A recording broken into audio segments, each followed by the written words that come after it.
It'll be 1 to go this time by. Coming to the green, buddy, coming to the green. Let's go get him. Go, go, go, go, go, go, go! Get your motor running. Head out on the highway. Any other questions for either Darian or Tony? Tony, for you, Jeff Burton earlier talked about a matchup between driver and crew chief and how it's different for each driver or each crew chief. What makes this relationship a good team?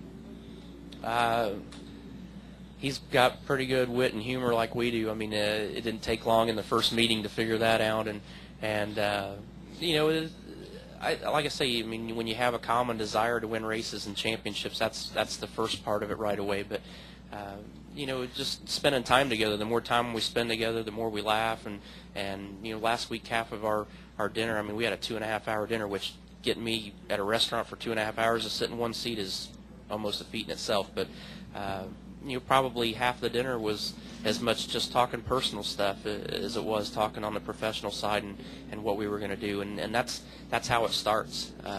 You know, you don't just walk into a room with somebody and say, hey, I'm Tony, I'm Darian, and you sit down and you start working and everything clicks.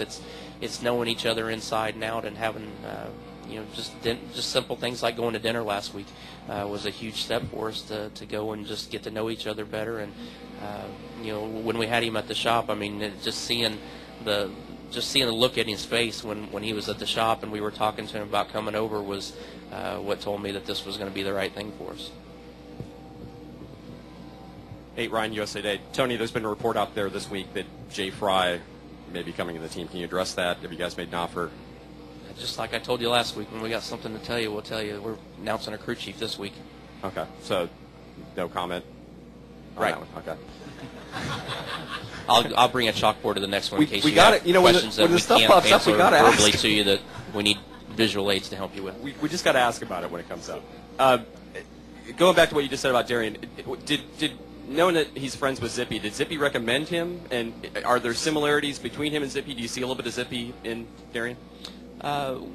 When we were trying to figure out who was going to be my crew chief, obviously when we got it narrowed down to who we thought was the guy, I went to Greg and said, what do you think? And Greg was very high on Darian. So that was something that was important to me. I mean, if the guy that I've been with for 10 years thinks this is a good guy, then that was a huge piece of mind for me to go ahead with the next step. Tony, Mike Vega, Boston Globe, over here to your left. How you doing? You're kind of hard to find, Mike. Sorry. Yeah. Get lost in the crowd. Yeah. Just wanted to ask you about the formation of your team. I mean, how much did you use, you know, the model or the paradigm that Joe Gibbs established there in terms of using that as a model for what you wanted to do? And has his presence been, you know, kind of discernible? I mean, when he's there or not there with the team, is there a certain aura that he brings to the shop when he's there? Oh, absolutely. I mean, it's you're talking about a guy that no matter what professional sport he's been a part of, he's been successful, whether it's drag racing, whether it's been the NFL, the nationwide teams, the Cup teams. But going back to the organization, you know, that's how I've patterned, you know, as simple as my USAC teams and World of Outlaw teams. I've used a lot of the things that I've learned from Joe. And I think that's the great thing with Darian and I is combined we've got a lot of experience from two different great organizations that have been very successful, and I think you can take the best of both worlds and you know, try to work off of that. So it doesn't mean that either one's better than the other necessarily, but you know, both organizations that we've both been with now have had pretty good track records in this sport. So you know, we come from two sides that have a lot of knowledge and a good base to build a program off of.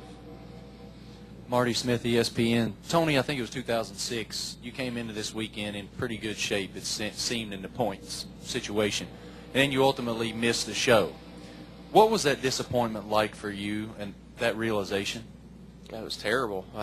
You know, we started off the day in the practice that we're going to have here in about an hour, and went from having a car that was pretty decent, you know, within a tenth of where we needed to be the best car out there, to all of a sudden crashing it and having to get a backup car out. So that kind of set the tone for the weekend and got everybody on pins and needles. And then the next thing we knew in the race that we couldn't get a handle on it and just missed it. But it's a feel at the time. It's a feeling of disbelief because up to that point we had never not been in the top 10 in points in our entire career. So to miss the opportunity to run for the championship and make the chase was something that we never dreamed as a team that we would ever even be in that situation. And this does serve as Tony Stewart's media availability as well, so if there are other questions for Tony, we could obviously take them here too. Hey, Tony, David Newton, ESPN.com. Can you talk about the 2005 run, just sort of look back, what were some key moments for you in there, and whether it was easier or tougher to win the title under this point system in the past? With winning it with both structures, I'm not sure that it was easier. One was less difficult than the other. I mean, they both had their unique sets of challenges, but I think in 05, winning the Brickyard set a lot of momentum for us, and winning that race and getting that first win at the Brickyard under my belt was something that was really, really big to me, and that just took a lot of pressure off, I think, from that moment on for the rest of the season of just being relaxed and confident that what we were doing was right. So I think that was a huge pivot point for us. Not that I can remember. I mean, we just, we weren't brilliant like Jimmy was last year and winning 4 of the last 5 weeks, but, I think we were just solid in 05, and we didn't, I don't even know, I can't even remember if we won a race in the chase that year, but we had a lot of consistency, and I think all of us had a bad race that year that kind of evened everything out, but, with the exception of that, I think we were pretty solid, pretty consistent. Lee Spencer, Fox Sports. Do non-chase drivers have a different racing responsibility during the race? Like if you knew that 2 guys were going for the lead, are you a little more gracious with their space, with their real estate than you'd normally be with regular chase guys? It's not the non-chase driver's responsibility to look out for us. It's our responsibility to look out for us or if we're not in it at the end of tomorrow night. I mean, everybody has their different personalities and everybody has their different style of racing, but ultimately it comes down to the guys that are driving their own cars. We know what's at stake, and if you're in the chase, you know what's up for grabs those last 10 weeks, and you know that if you put yourself in a bad position, that it can that what you have to lose is normally a lot bigger than what you have to gain by trying to put yourself in a bad spot. So I don't believe it's the guys that are not in the chase. I don't believe it's their responsibility, because there's a lot of those guys that are still fighting for their jobs, that are still trying to keep themselves in the top 35 in points, that have bonuses if they finish, certain spots in the point standings at the end of the year, whether they're in the chase or not. So it's not really their responsibility as much as it is the drivers that are in the cars that are in the chase. Back here, Bob Margolis, Yahoo Sports. Back here, Tony, Darian.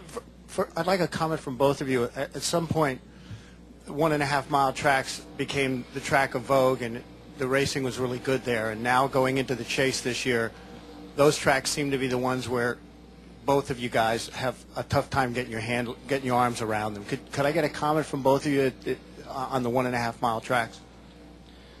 For Hendrick Motorsports standpoint, it's just another evolution of the Chevrolet with the Impala SS, and being able to go to those racetrack and just find a package that works. It's just another engineering project and everything we've taken on that we may have been a little behind on the start to be able to get those things going, but hopefully we're heading the right direction. We've done a lot of testing, and that is the majority of the chase races. So we're pushing really hard to make sure we get those packages figured out, and obviously Jimmy's performance from last week shows that the 48's got it figured out, but there's issues that the 24 still wasn't that great, and the other 2 cars weren't that great either. So we're still in a discovery phase, and hopefully knocking the window down to go forward.